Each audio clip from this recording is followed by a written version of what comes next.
Shabbat Shalom, everybody. My name is Jason. I'm Caden. I'm Nicole. I'm Eli. And we are the Yahuwah and the Torah channel, and we thank you guys very, very much for being a part of our little family as we do these little readings. And it is a beautiful day. It is the seventh day. It is a day that our Creator has set apart for the people that are His. Now, we have an entire group of people called religious people, and these religious people, they only use one half of the Bible. We have been given the entire book of Scriptures as our guidelines for life, as our ways forward, but yet we get stuck in religion that not only do they only use half the Scriptures, but then they only use half of those Scriptures to come up with the full doctrine. And many people, they will take the words of Rabbi Shaul, they will take the words of Paul, and that becomes their Elohim, that becomes their God. When we take the laws of our Creator, when we take His beautiful, precious ways, and we say they don't mean anything to us anymore, and we don't need them, then we are not obeying and we're not loving our Creator with all of our heart, with all of our mind, and with all of our soul. And so we have been told this, and we are the people that puts 1,000% value in the entire Scriptures, from the beginning of the book to the very end of the book, as well as all of the Apocrypha. We believe it all. And we believe in all of the laws, in all of the statutes, in all of the commands, and we believe that they are completely beautiful.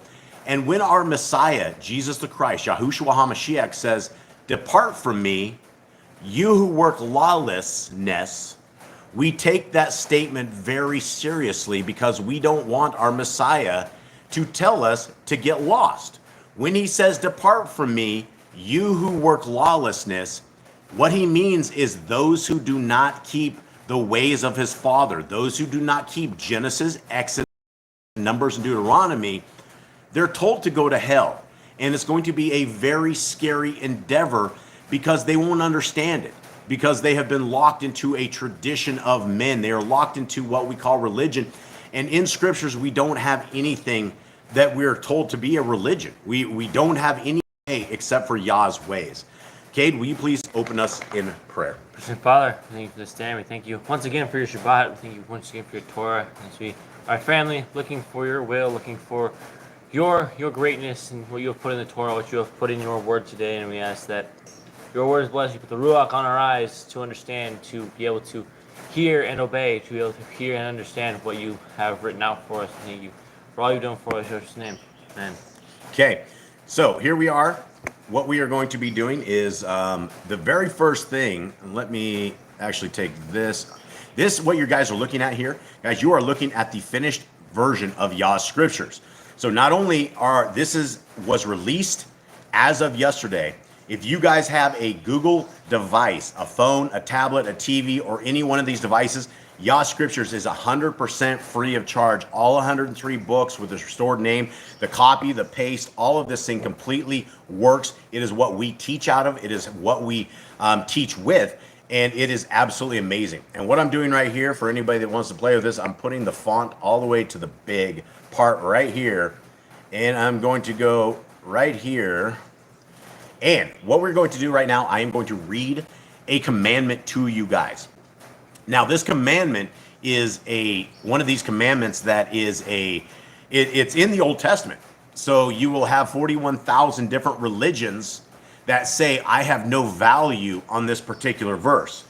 Now, if we don't have any particular value on this verse, then we can't say that we love God with all our heart, with all our mind, and with all our soul if we reject him.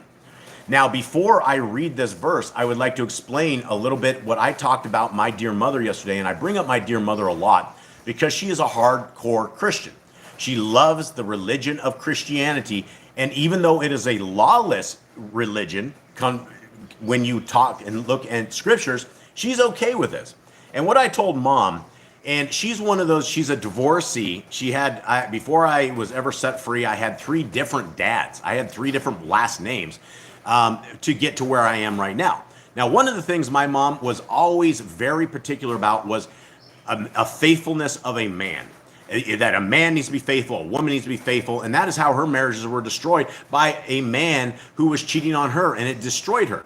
Now, how I explained this to her yesterday, it was this. I said, Mama Bear, I said, if you have taught me how to be faithful to my wife, and I grew up, and I despised the words you said, and I started cheating on my wife. I started destroying my marriage. I was an infidel. I was just a very bad guy.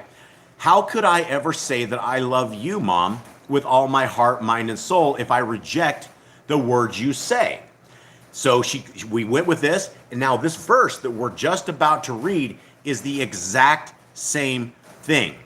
If you hate the laws, statutes, and commandments of our Creator, then you can't love him with all your heart, mind, and soul. You don't love somebody if you hate their ways. If what they say doesn't have any value in your life, then there's no way you're ever going to say this. You can love somebody with all your heart, mind, and soul. Now, here is this verse. Shema, O Yisrael. Hear and obey is the verse. That's what Shema means. It's not just a hear, but there's also an obey. And for anybody who wants to have a religion that is actually biblical, you would be Yisrael. You would be a Hebrew person. You would be an Hebrew. So hear, O Yisrael, hear my people. Yahuwah, which is the name of God, the correct name of God, our Elohim, Yahuwah is one. And you shall love Yahuwah your Elohim with all your heart and with all your being and with all your might. And these words which I am commanding you today shall be in your heart, and you shall impress them upon your children. And you shall speak of them when you sit in your house, and when you walk by the way, and when you lie down, and when you rise up, and shall bind them as a sign on your hand, and they shall be as frontlets between your eyes. And you shall write them on the doorposts of your house and on your gates. Now, this is talking about a set of guidelines, about a set of rules, about a set of things that come from our Creator that we're supposed to write onto our hearts, onto our minds. If you have something as a frontlet between your eyes, that means you do not go anywhere unless you are viewing the world through the eyes of the Torah. That is what the entire point of this is. We are supposed to hear and we are supposed to obey. So as we begin this journey of learning what we are supposed to hear and obey, we will begin. Ms. Nicole, can you give us a greeting to all our brothers and sisters that are out there? Yes, but I want to say something to Chaim real quick. He's upset about the whole chat, the way that it is. That's not us. That's YouTube. If we could fix it, we could. What's wrong with the chat? Because it does like the live, like yours, like you see on yours, on your screen. That's what it does to some people. Like you're in like a short is what it looks like. Yeah, there's nothing we can do. What I've noticed is if you're in it before we actually start the stream, it's fine. But if you go in after the stream starts, it does like the short live way. Yep. Well, So anyway, sorry, I just wanted to homeboy. explain that to him real quick. All right, and now I will say hi to people. Hold on, let me get up here to the top. All right, we have Jeremy and Callan. We have Jaden, Dr. Fred, and Marlene. Hi, guys. Because our Jaden is not with us at the table today. Our family has been broken, and Mr. Jaden is over with Dr. Fred and Marlene taking care of our friends. All right, we have Andy and Elizabeth. We have Irma, Sylvia, Sister Barb, Joanna, Rosie Chica, Candy and Ruby, Sarah Baker, another Elizabeth, Kaim, Brian.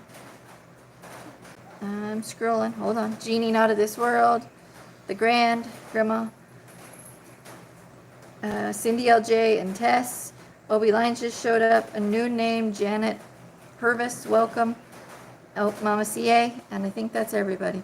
All right. Well, friends and family, wherever you come, whenever you're listening to this, much love from all of us down here. We love you all. We love anybody who's part of Yah's family, who is part of Yah's kingdom. And we love those who are not part of Yah's kingdom, because those are the only ways that we are able to seek and to find the people of Yah's kingdom is by fishing for men. And that is what we are doing. Now, what we're going over right here is we are going over something that is simply amazing. These are I guess, for what you could call hidden commands, because we have 41,000 different religions that have zero value on these commands.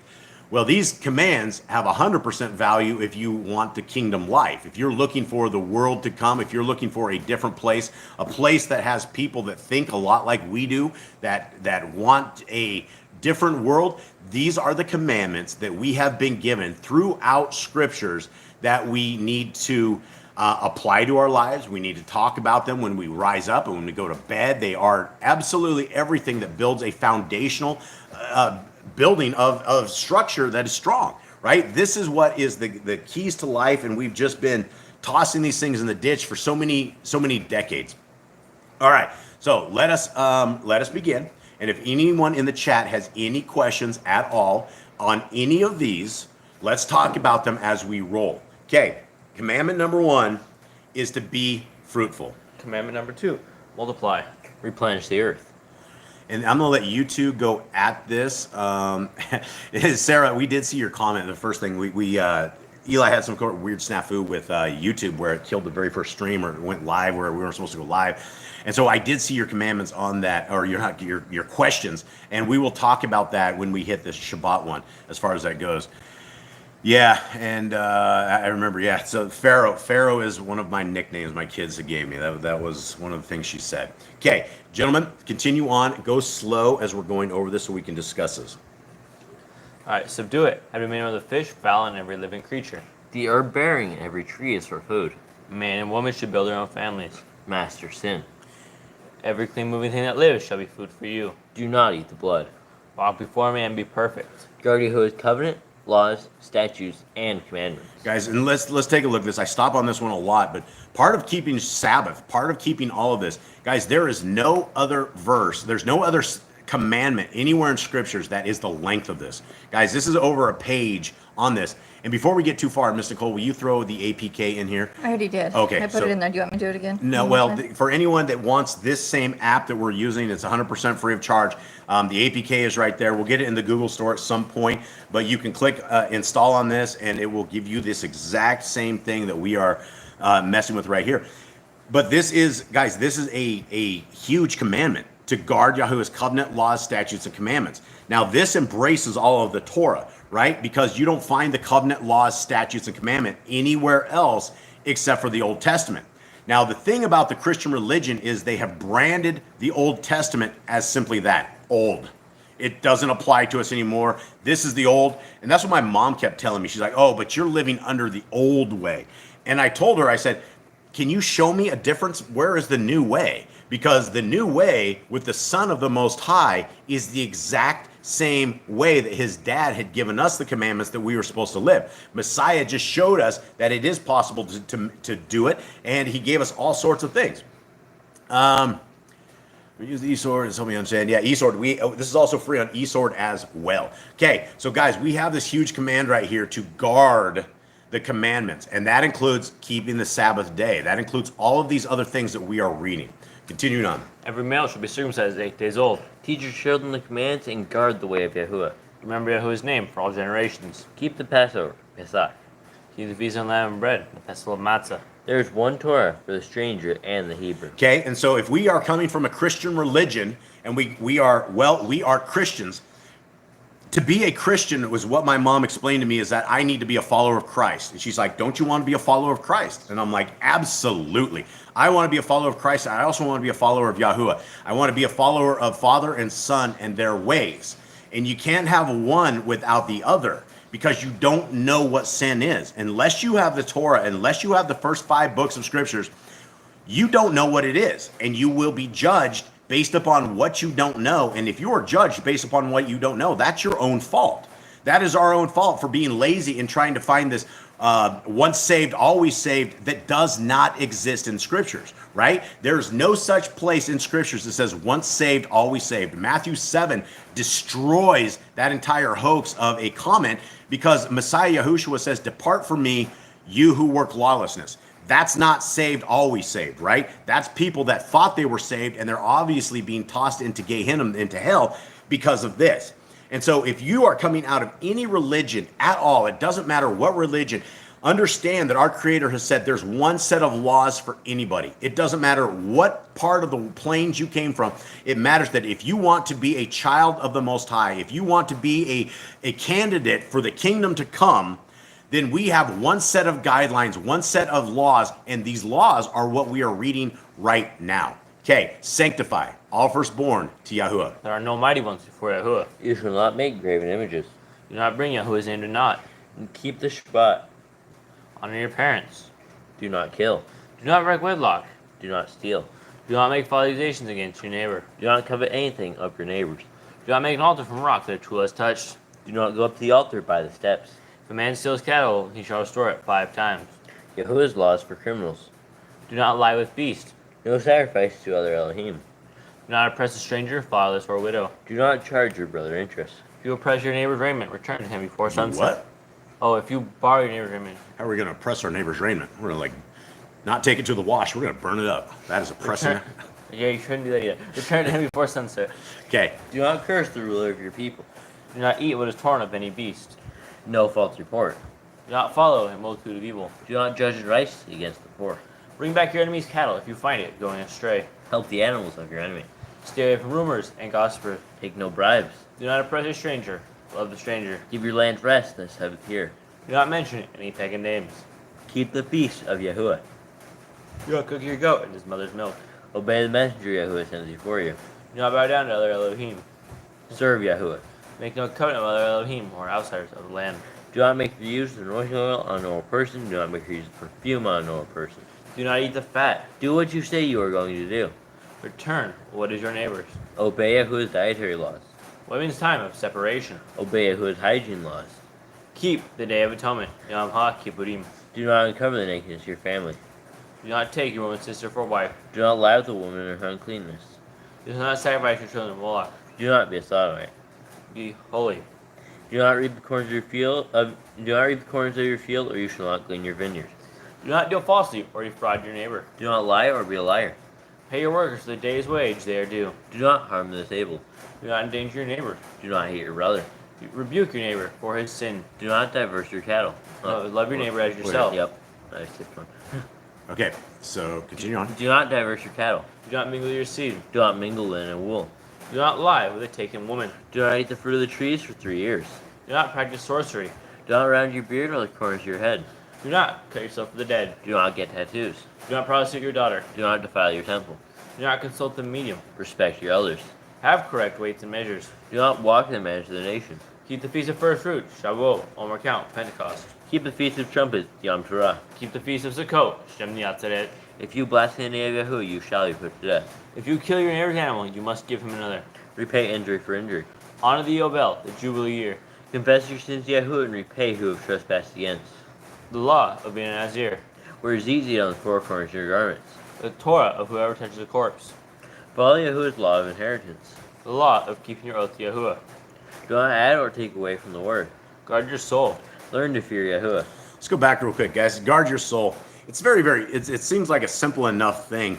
I reference this particular commandment quite often because we are in a world where soul guarding is not a big thing. You look at the world and you look at the place that we are on right now with our testing grounds on these planes, and most people don't care about their soul. And you will have, again, you have 41,000 different denominations, and in these denominations, you will have people paying tithing inscripturally. You will have them worshiping on the wrong day, unscripturally. You will have them eating unclean foods, unscripturally.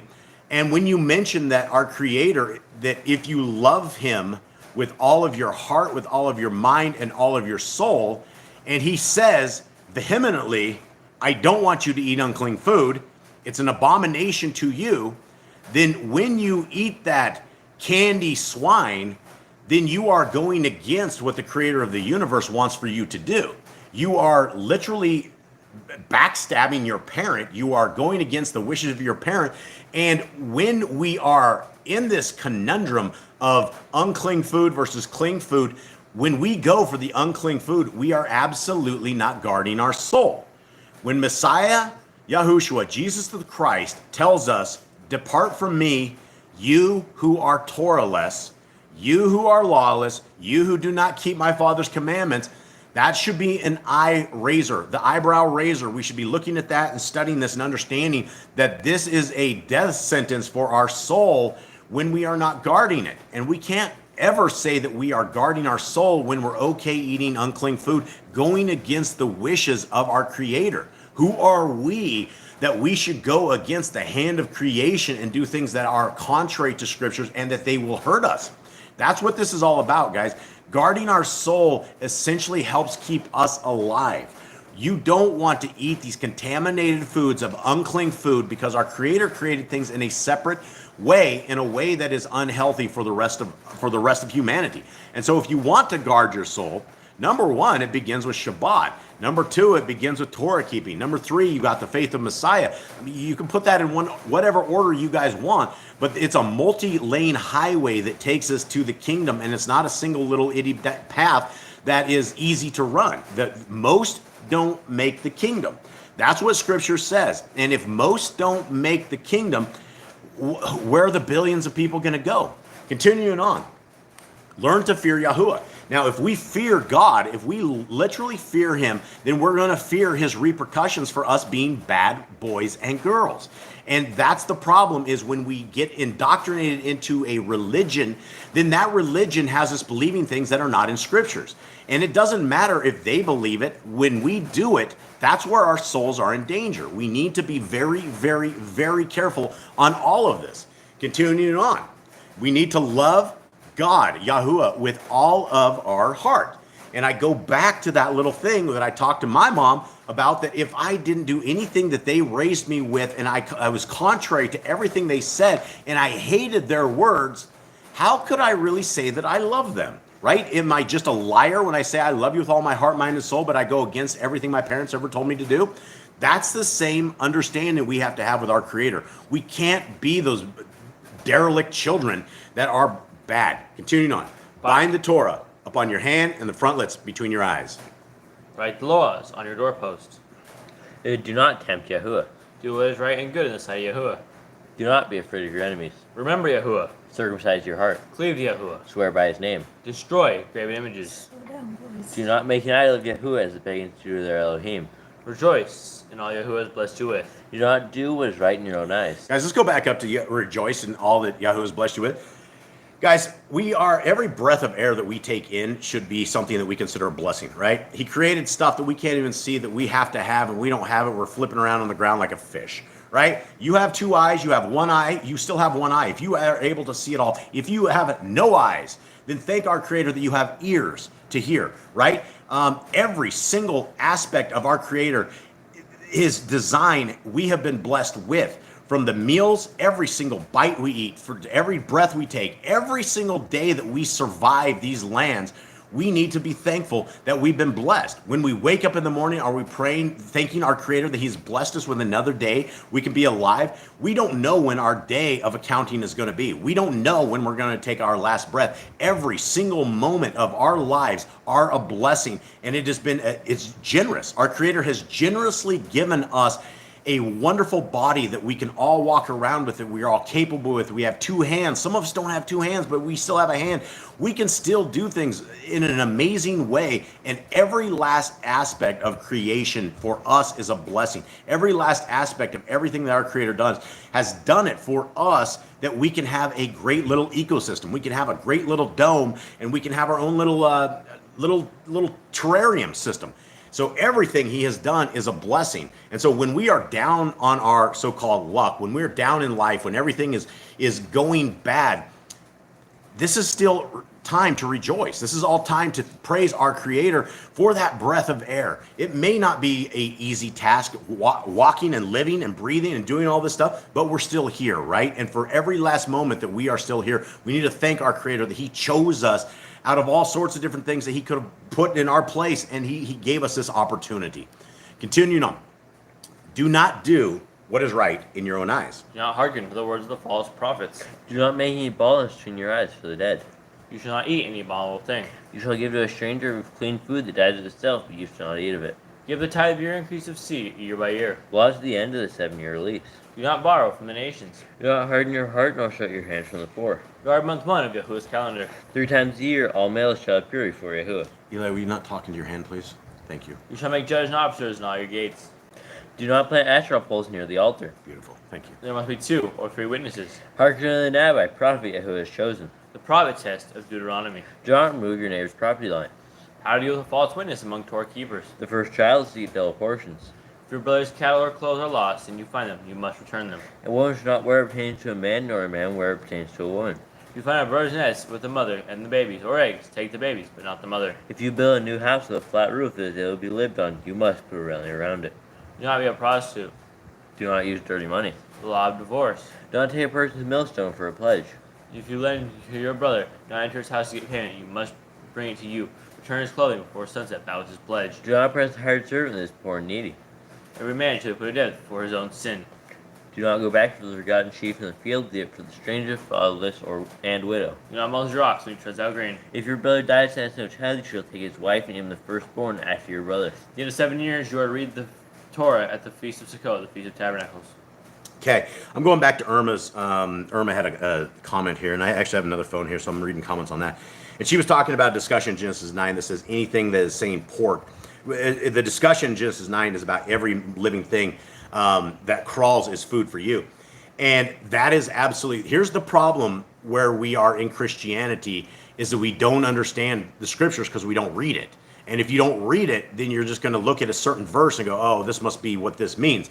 But we don't have just a certain verse. And if you think that every moving thing can be food for you, then let's just start carving humans up and sticking them in our freezer, right? Stick them in the crock pot. They'll stew up the same.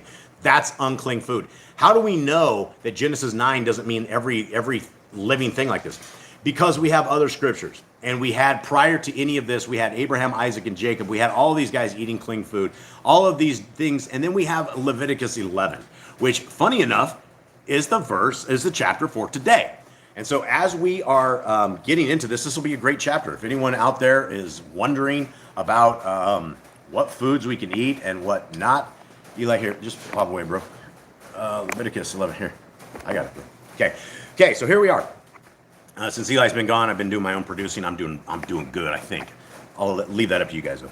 Okay, so here we are, Leviticus 11. I need somebody to give me a quick breakdown of what has happened from Genesis, Exodus, and to Leviticus. Okay. Right, from Genesis, we have Adam and Eve, we have Abraham, we have Isaac, we have the 12 sons of Israel, the sons of Jacob, and then we have them put into captivity. We have them all the way from the time of Jacob's death. They all go into captivity. They grow too large. Joseph dies and has no more control over the rest of Egypt, so that the Egyptians start fearing the Israelites and they all become enslaved to them. And we get into Exodus, and Yahuwah sees that they are being afflicted. It's been hundreds of years they've been afflicted by these people.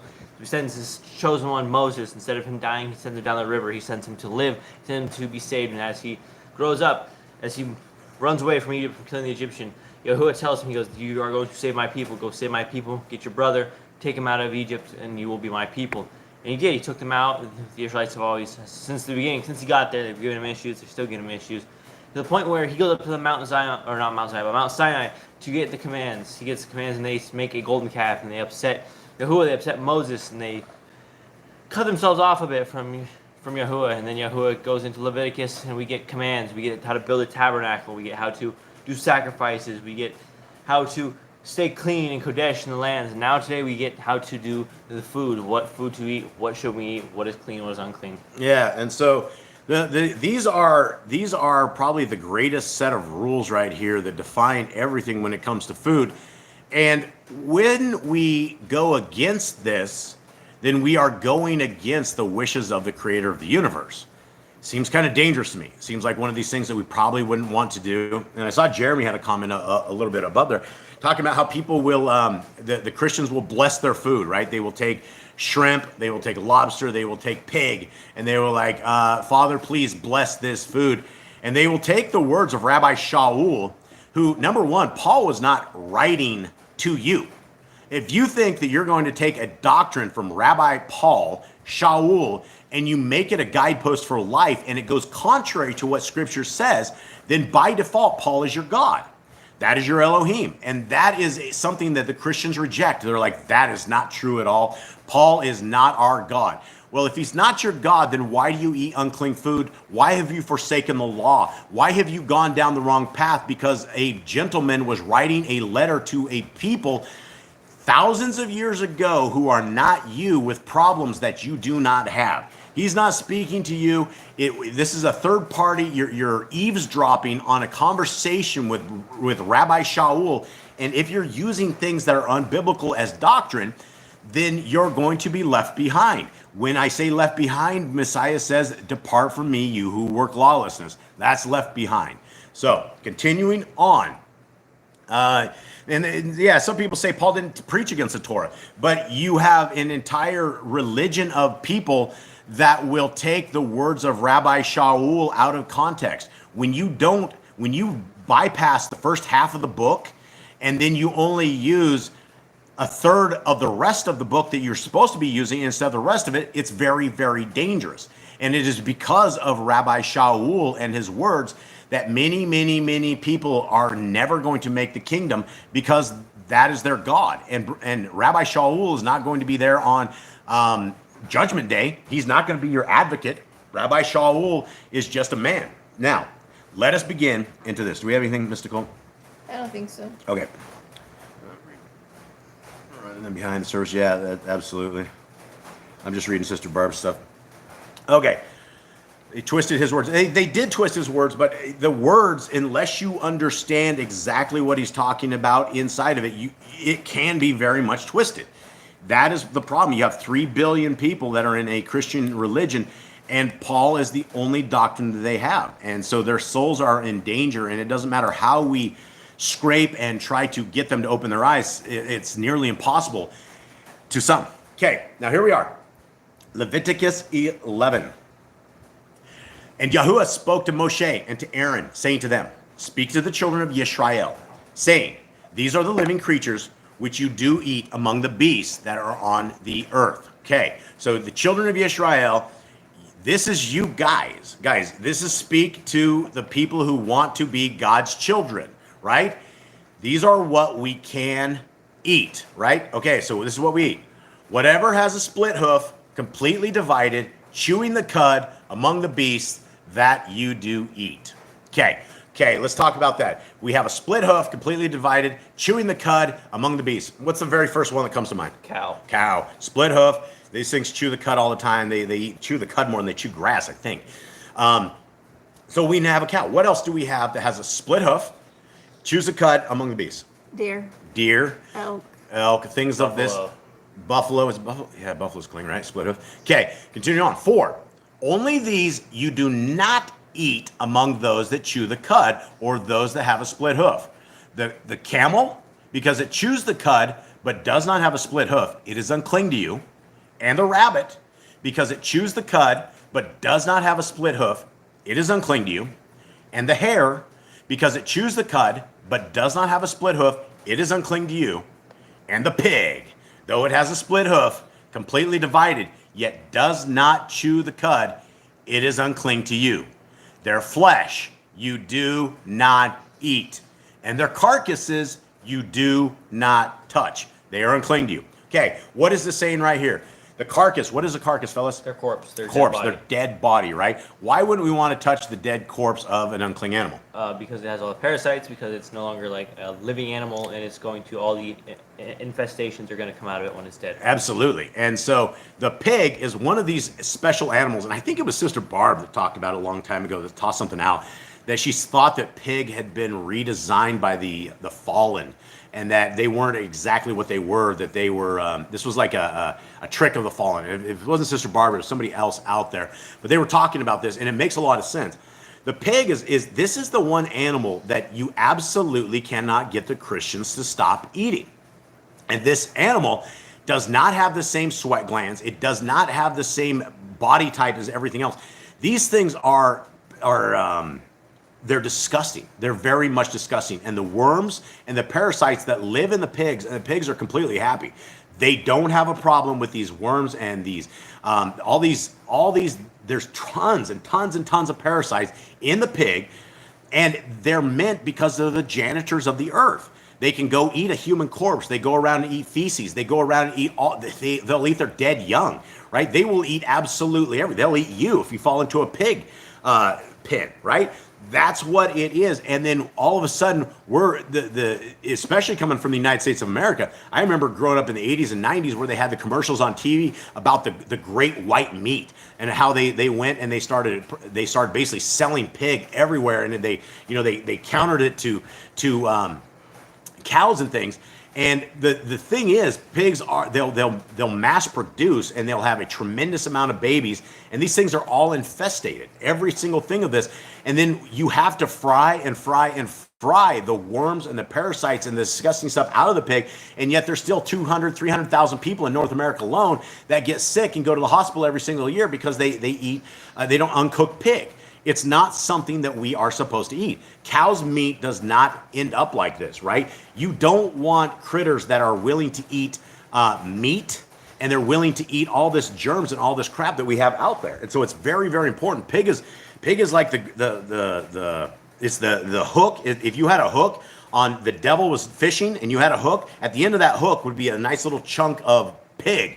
And that's what he's tossing out there. And I've seen so many people completely disregard everything because they're not going to listen to this. Even though the creator of the universe says right here, their flesh you do not eat and their carcasses you do not touch.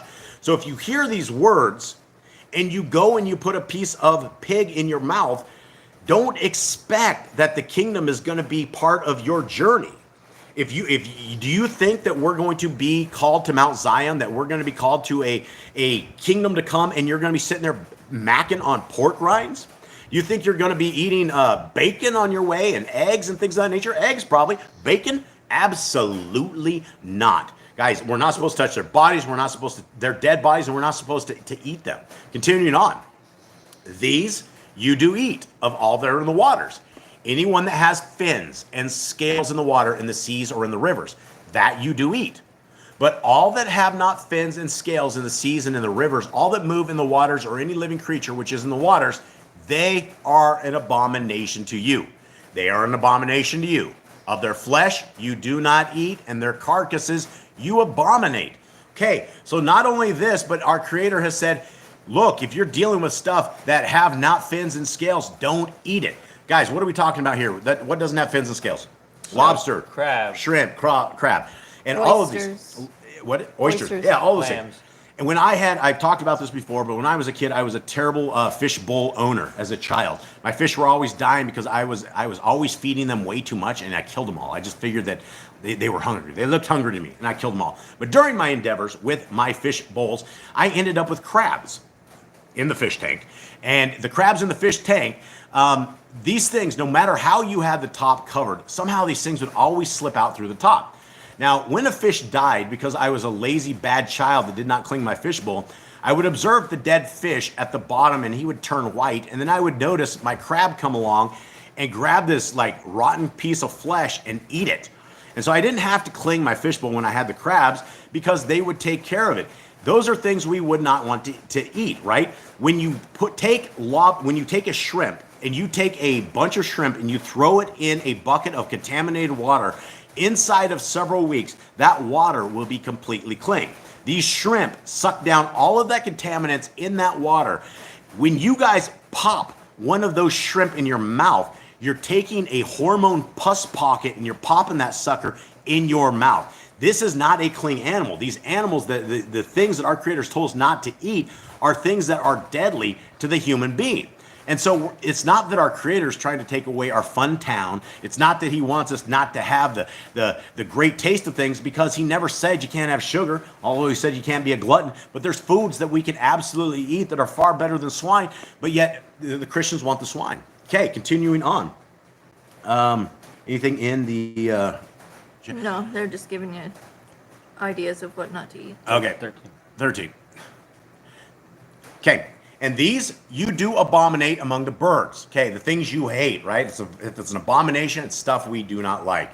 They are not eaten. They are an abomination. The eagle, the vulture, and the black vulture, and the hawk, and the falcon after its kind, every raven after its kind, and the ostrich, and the nighthawk, and the seagull, and the hawk after its kind, and the little owl, and the fisher owl, and the great owl, and the white owl, and the pelican, and the carrion vulture, and the stork, the heron, and its kind, and the hoopie, and the bat.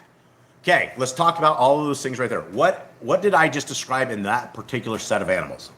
They are a type of unclean birds. They're a type of unclean birds. And I've talked about this before, but I think this is a good time to do it. It was in the year probably 2020 or around there where we actually ran out of dog food. And we had 10 dogs at the time.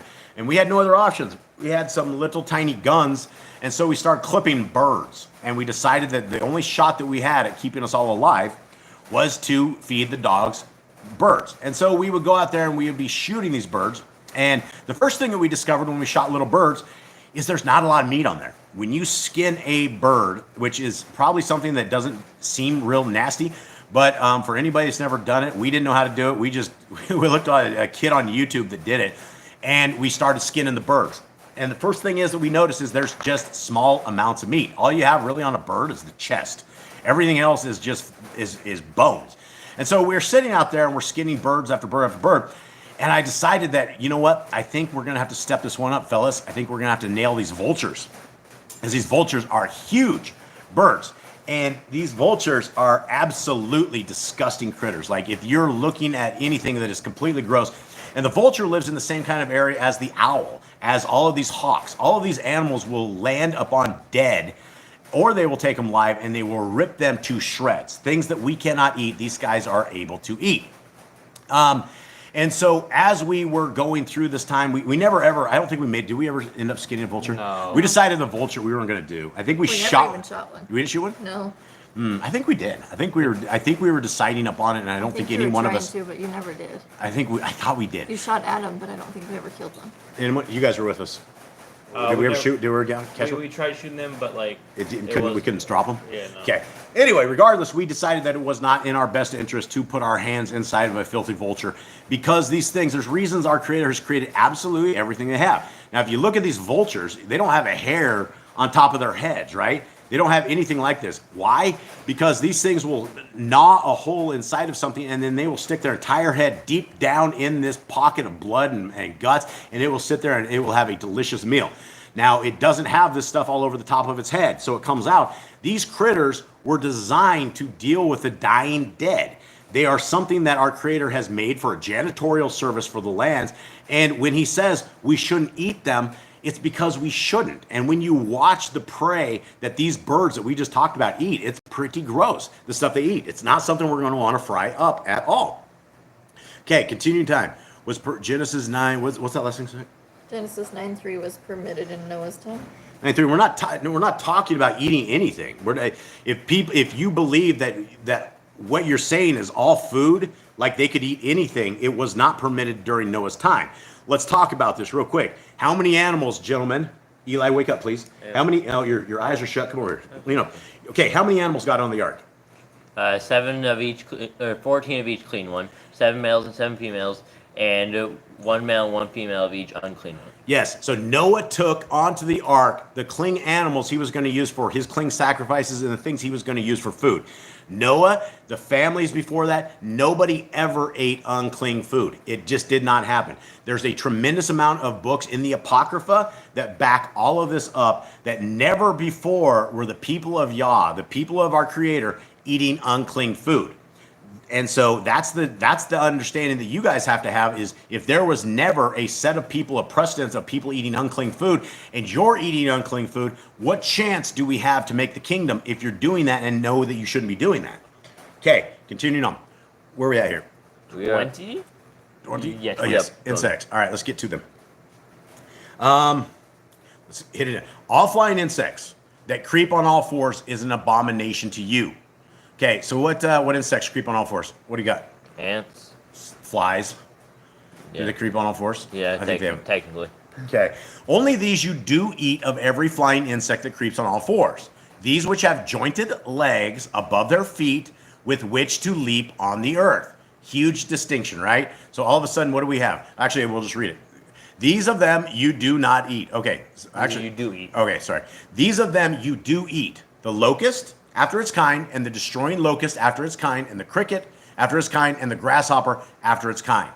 But all other flying insects which have 4 feet is an abomination to you. Okay, so there you guys go. If you want some crispy crickets, then there you go. 24. And by these you are made unclean. Anyone touching the carcass of any of them is unclean until evening.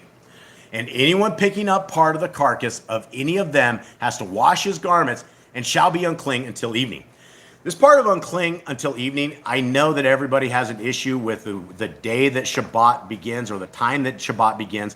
I believe Shabbat begins at evening, based upon all of the rest of the scriptures that talk all about this. Because it didn't make any sense to me that if your day doesn't begin until the morning, you're clean until evening, then it doesn't make sense. Why would we be unclean until evening? And so these are one of these things that when you guys are made unclean, we have a way of becoming clean. Every beast that has a split hoof, not completely divided or does not chew the cud, is unclean to you.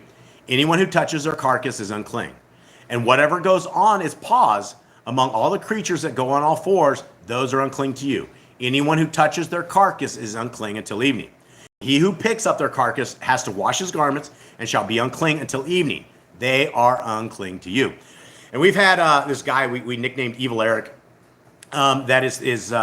He was always laughing at us because he's a chef that will take pork, swine fat and boil it down, and he puts it in all of his dishes. When he found out we eat cling, he would go out of his way to shake hands and to touch us because we knew he was defiled. And so that just really, really irked him. And my kids were really small. I think they were like, one of them was like 10 years old when we offended Evil Eric because we were getting into Torah and we knew that people that dealt with the pigs and dealt with all this are very unclean. And Evil Eric one time sent us this weight with boiling pig fat that said 6.6 ounces, 6 pounds, 6 ounces of this. And he writes, thinking of you. And he sent that via WhatsApp to us. And I think it was on a Shabbat when we saw this. And we were just horrified that this guy was such an evil, evil dude. But then he goes on, he tells us, he's like, you guys, you have dogs. You're all unclean. Okay, that's not what Scripture says. It talks about who is unclean and who's not. If we're going to eat a dog or we're going to eat a cat, that's unclean. We should not be doing that, right? Now, these things die on us. They absolutely die. How do we deal with the corpses, right? We have to lift them up. We got to put them. Wherever we do it, we become unclean until evening. It's not because you own a dog or a cat that you're unclean. We're talking about a corpse, the death of one of these animals. Okay, 29, I think. And these are unclean to you among the creeping creatures that creep on the earth. The mole and the mouse and the tortoise after its kind, and the gecko and the land crocodile and the sand reptile and the sand lizard and the chameleon. These are unclean to you among all that creep. Anyone who touches them when they are dead becomes unclean until evening. And yeah, mice are absolutely disgusting critters, right? They will bring contamination and plague and all this other stuff, right? Obviously, we don't eat these. But then we understand sand lizards, chameleons. We don't eat these. We're in the land of lizards right here. We have enough food for all of us if we so chose. 31. These are unclean to you among all that creep. Anyone who touches them when they are dead becomes unclean until evening. And whatever any of them in its dead state falls upon becomes unclean. Whether it is any wooden object or a garment or skin or sack or any object in which work is done, it is put in water and it shall be unclean until evening. Then it shall be clean. Okay, so this is talking about, say, for instance, your dog dies, right? You wrap him up in a sheet, you take him to his burial, and you decide not to leave the sheet in there, but you take the sheet back. That's unclean, right? You need to wash that. These are what is talking about this particular part. And whatever we transport them on or wherever they're dead on, it's part of this uncleanness. Okay, 34. Any of the food which might be eaten or which water becomes unclean, and any drink which might be drunk from it becomes unclean. We're talking about the vessels of something that an unclean animal touches, and it's how to make it clean, right? So if the food, anything that is on this unclean thing becomes unclean. 36. But a fountain or a well, a collection of water is clean, but whatever touches their carcass is unclean. And when their carcass falls on any planting seed which is to be sown, it is clean. Okay, so this is giving us a little bit more understanding on what is clean, what is dirty, when something dies, if it goes on, right? And there's been different times when maybe an animal or something falls into a well, and the question would be, is this well unclean? Is the water unclean, right? Obviously you get the carcass out of there, you drain all your water out of there, but it says a fountain or a well, a collection of water is clean, but it's if you end up with the stuff in there, it's unclean. You got to clean it out, right? You can't just drink from a thing that has death in it. Okay. And so also that's a question. There's a lot of questions in scriptures on this stuff. Like if a carcass falls on like a pile of seeds that you're using, right? And some people just throw it away. That's not so. The seed is still clean. Okay, let's continue on. 38. But when any water is put on the seed and any part of such carcass falls on it, it is unclean to you. Okay, so yet more understanding that, say for instance, you have your grain bin, and for whatever reason your dog dies and it's wet, it's like laying on the grain. All of that grain is unclean. It's unclean to us. And when any of the beasts which are yours for food dies, he who touches its carcass becomes unclean until evening. Okay, and that's just the way of life, right? We always become unclean until evening. Being unclean was a normal process of life, but living unclean was not. Yeah, absolutely. We try not to become unclean, but there's absolutely times when we do. It is a way of life. Okay, continuing on. And he who eats of its carcass has to wash his garments and shall be unclean until evening. And he who picks up its carcass has to wash his garments and shall be unclean until evening. And every creeping creature that creeps on the earth is an abomination. It is not eaten. Whatever crawls on its stomach and whatever goes on all fours and whatever has many feet among all creeping creatures that creep on the earth, these you do not eat, for they are an abomination. Okay, 43. Do not make yourselves abominable with any creeping creature that creeps, and do not make yourselves unclean with them, lest you be defiled by them. For I am Yahuwah your Elohim, and you shall kodesh yourselves, and you shall be kodesh, for I am kodesh. And do not defile yourselves with any creeping creature that creeps on the earth. These are things that our Creator's told us. We need to stay as clean as possible. Why? Is this because He doesn't want us dancing around the dead? Yes, that is true, but He doesn't want us to get sick, right? All of these things, especially the unclean animals and the carcasses, decomposition begins, right? Decomposition is a major thing, and this is when we touch this and it's decomposing, there's going to be a lot of bacteria that can hurt the humans. So our Creator says, don't get hurt, right? Let's not be in any of this. Okay, I think it's 45. For I am Yahuwah, who is bringing you up out of the land of Mitzrayim, to be your Elohim, and you shall be Kodesh. You should be holy, for I am Kodesh. This is the Torah, this is the law of the beasts and the birds and every living creature that moves in the waters, and of every creature that creeps on the earth, to make a distinction between the unclean and the clean, and between the living creature that is eaten and the living creature that is not eaten. Now, we have a religion in fact, we have 41,000 different religions, and they will tell you all about Peter's dream and how Peter had a dream that everybody all of a sudden can start eating this unclean food, and that we can eat stuff that has parasites and worms and sickness in it, and it's okay, right? That's not what Peter's dream was about at all. Peter's dream was about breaking the oral Torah. It was about breaking this rules and regulations that they had, that they were never ever to talk to a Gentile. They were never ever supposed to minister to the Gentiles. And so Peter had a dream where the unclean animals, he could go and minister to them. And even Peter, when it said slay and eat, Peter's like, no, I would never eat anything abominable. I would never ever do it. And so we're not talking about the sickness of eating all these unclean foods being made clean. This is a health thing. Our Creator doesn't want us all on beds with dysentery, sick all the time, and dying because we just eat unclean foods. There's a reason. So with that, I think we will leave out of Leviticus, and we are heading into an awesome chapter right here. This is Matthew 11. Anyone, give me a breakdown. Cade, I don't think I'll get it from Eli. Eli's half asleep here. All right, so I've been around for the last 2 weeks. You ever read Scriptures? I have. From the birth of Yahushua, we had his birth, we had his parents, we met his parents, and they were righteous people. He was born, Yahushua was born in the manger. He was raised up, he was born. We know that from that dream that his dad died when he was young, when he was early. But he grew up differently than all the rest. He was a special child. He was seeking out the ways of Yah. He was seeking out the ways of his father and seeking out what he can do. He knew that in his time he would become a chosen one, and then he met Yochanan, the immerser, John the Baptist, and he was immersed, and he was put on the path of his ministry, and that's where he began his ministry. He began healing and teaching, and he was hated in his hometown. He made the Pharisees and the Sadducees, they all hated him. They all hated what he stood for. They did not like the power that he had over the people, the way he taught the people.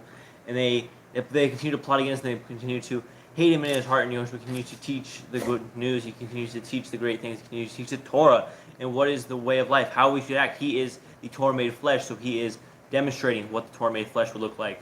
Yep, and you guys, Yah Scriptures is 100% free. You can get the PDF of this exact same thing, and they also have a PDF of the Apocrypha. You also have the Google app. There will probably never be an iOS app, not in my lifetime, maybe later. But the best we have is what you see right here. It's all free, so if you guys would like to continue reading in this, and if you guys have a tablet or a phone, this is how we do all of our reading using this app. And this app is, I think, as close to perfect as we can do. It took a tremendous amount of time to get going. Android, not. Android, what did I say? You said tablet or phone, but. Tablet or phone. I'm talking it's Android. Anything Android. with Google, you can use, and this on. And so if you guys don't have a Google device and you want to get like, you can get like a $50 or $60 cheap tablet on eBay or something like that, you guys can have this whole scriptures on that tablet. Doesn't require internet, doesn't require anything. And so it's completely free of charge. All right, here we go, guys. Matthew 11.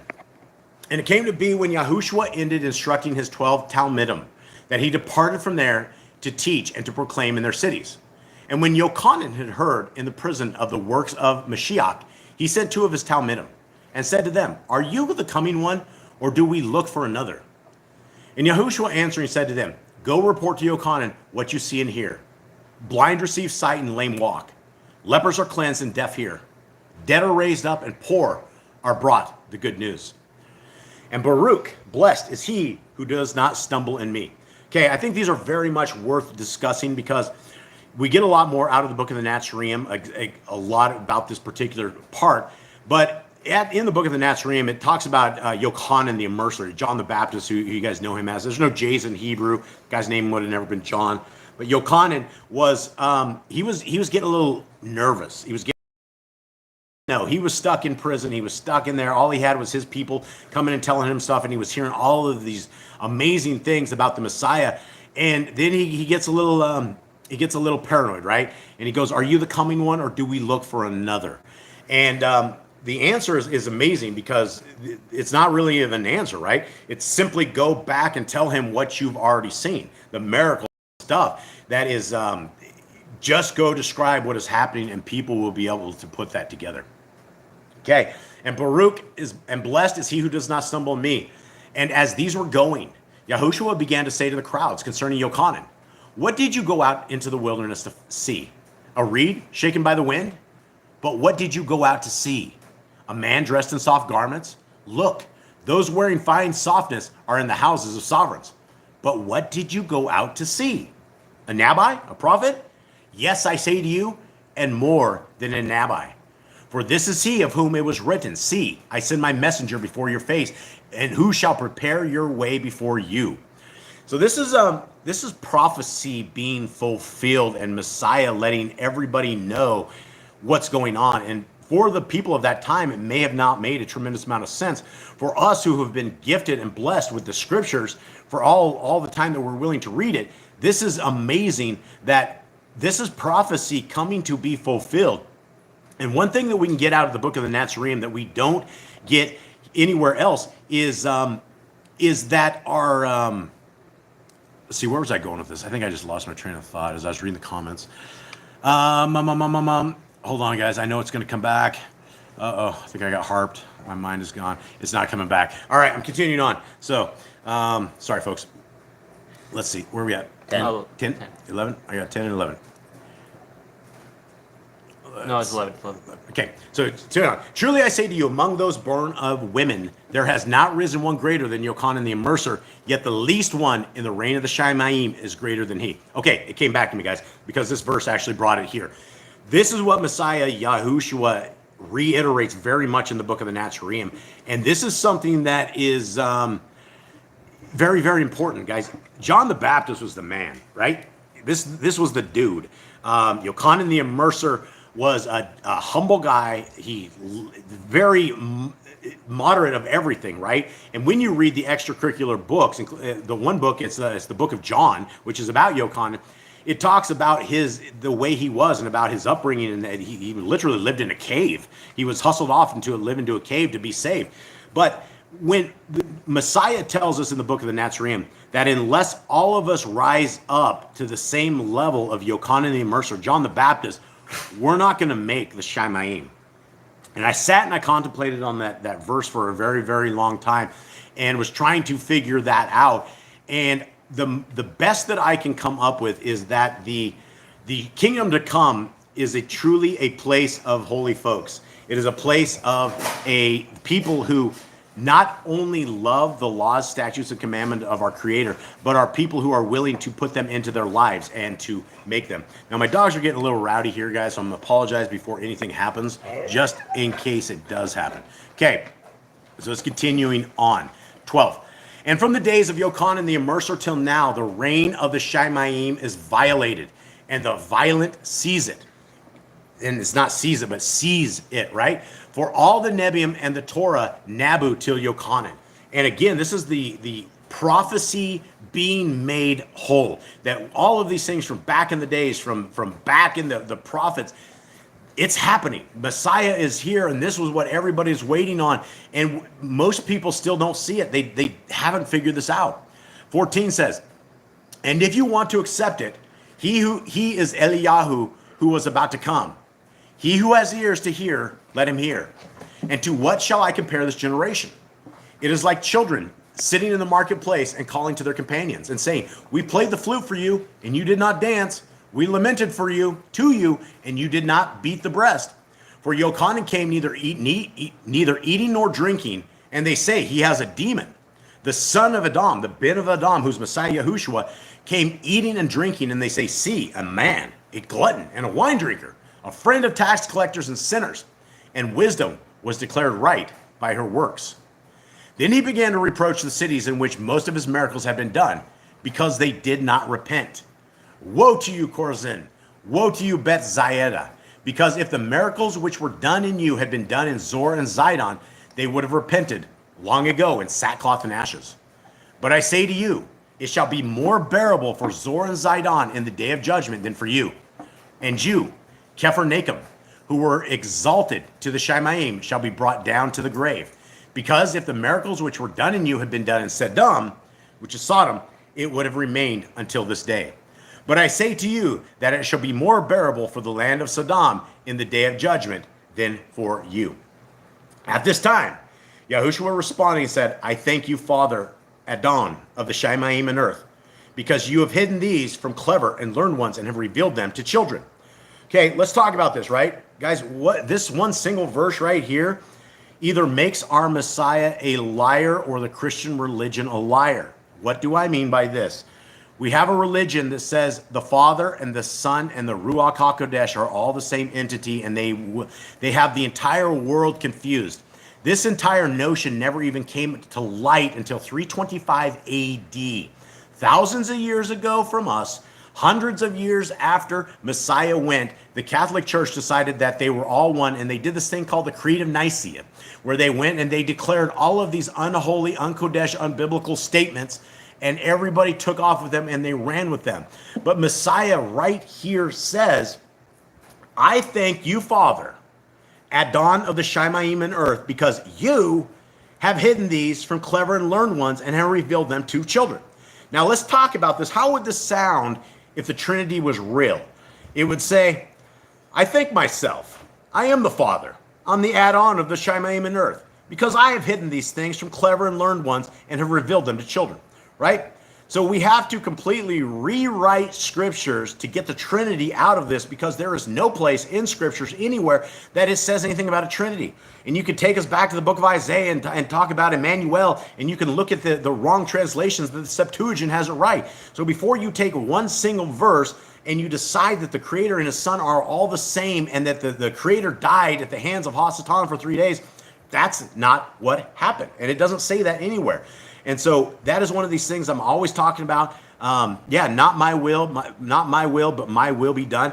The book of John, 1 John, talks completely about it. Messiah is either a filthy liar, which hurts me to say that because I know he isn't. Please don't condemn me, Father. Or the religions of this world have this completely wrong. Messiah says, I come in the name of my Father. I come doing the will of my Father. He says he's not the Father. He very clearly says it, right? And so we either have to stick with the traditions of men and doctrines that are foreign to what Scriptures has. And the reason this is a very hardcore understanding is that if you are praying to Messiah, if you believe that our Creator is a jealous Elohim, he says that Elohim is one. He didn't say he's two. We have an understanding out of the words of Messiah himself on how to pray. Not once does he ever say, pray to me. Not once does he ever say, this is how to do it, pray to me, this is it. The Father is greater than me. Yeah, absolutely. First John talks completely about this. So guys, let's break these traditions of men and this indoctrination that has us thinking that the Creator and the Son are one, because they're not. It's the Father and it is the Son. Okay, continuing on, 26.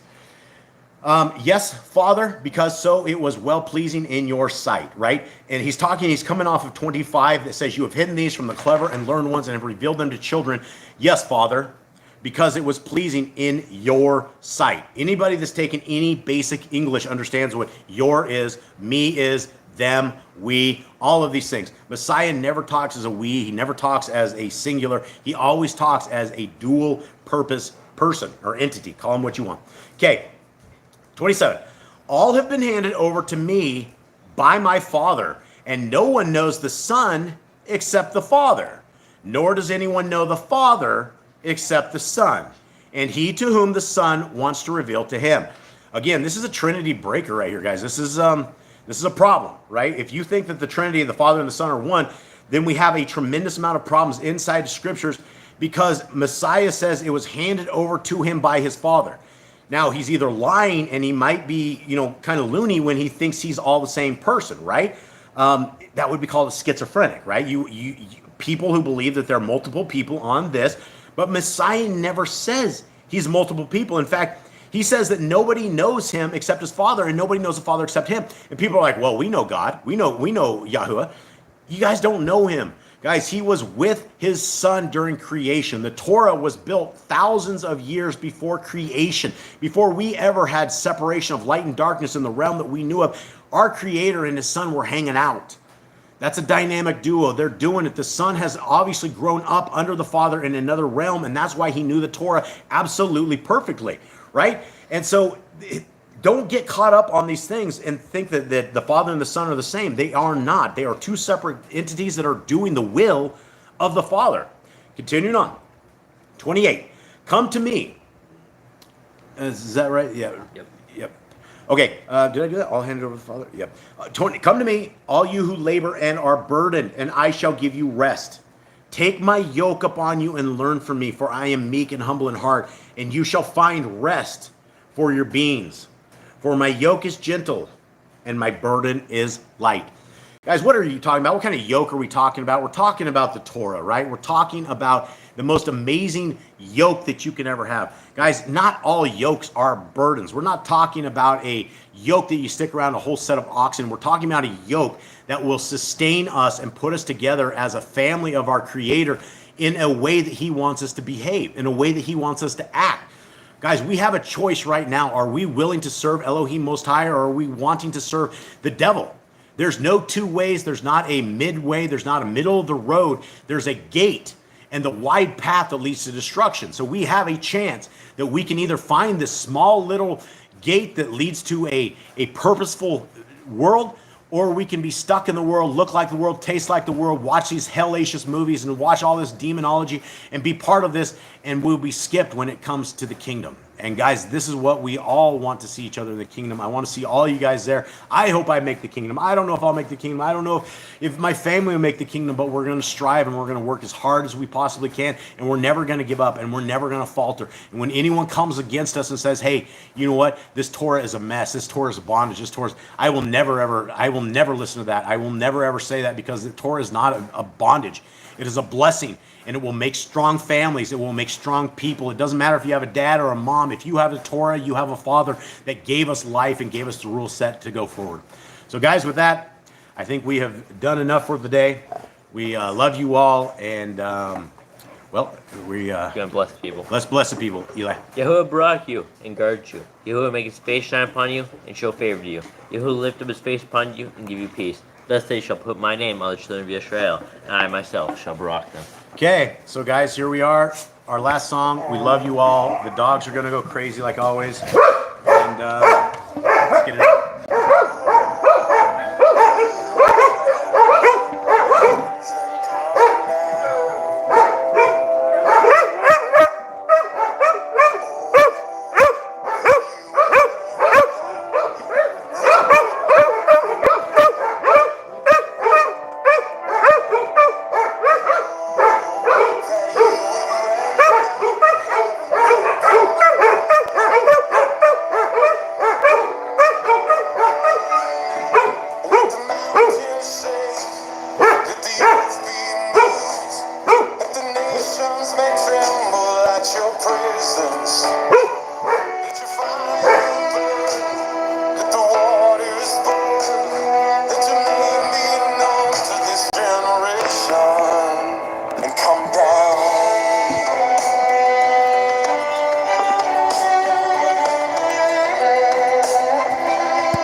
right, fam. May Yahweh bless you and keep you. May his light forever shine on you. May the kingdom forever be a part of our world and part of our lives. And may we all be able to get back together on a Shabbat. I love you all. We love you all. Shalom. All right, Shabbat shalom. Shalom.